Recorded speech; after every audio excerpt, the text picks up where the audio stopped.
केंद्रीय अर्थसंकल्प जाहीर झाला, त्यामध्ये निराशाजनक हा अर्थसंकल्प आहे.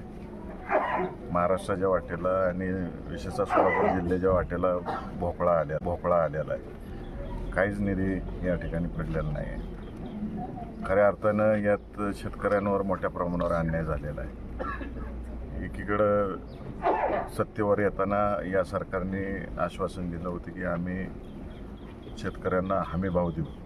हमीभावावर गेल्या वर्षभरात कधी सरकारने तोंड उघडलेलं नाही किंवा त्याच्यावर काही धोरणं आखलेली नाही आहेत. आणि इकडे हमीभाव न देता दररोज खतांच्या किमती वाढत चाललेल्या आहेत. आताच शेतकऱ्यांनी मला सगळ्यांनी सांगितलं की 10 वर्षापूर्वी अशी परिस्थिती होती की 15,000 रुपये टाकले की एक ट्रॉली घेऊन जायला लागत होती, खतं घेऊन यायला लागलं.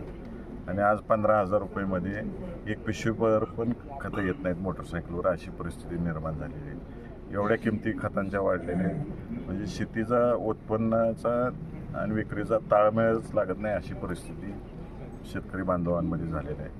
अपेक्षित होतं की शेतकऱ्यांना यातून मोठ्या प्रमाणावर दिलासा मिळेल, तसं काही घडलेलं नाही. युवकांसाठी मोठ्या रोजगार संधी उपलब्ध होतील असं या शासनाकडून अपेक्षित होतं, परंतु नुसतं स्किल डेव्हलपमेंट म्हणून नावाखाली या ठिकाणी स्कीम जाहीर केलेल्या आहेत. स्किल डेव्हलपमेंट होऊन मुलं एकदा स्किल डेव्हलपमेंट झाल्यानंतर त्यांना नोकऱ्याचं काय, याच्यावर ठोस आश्वासन कुठं झालेलं दिसत नाही.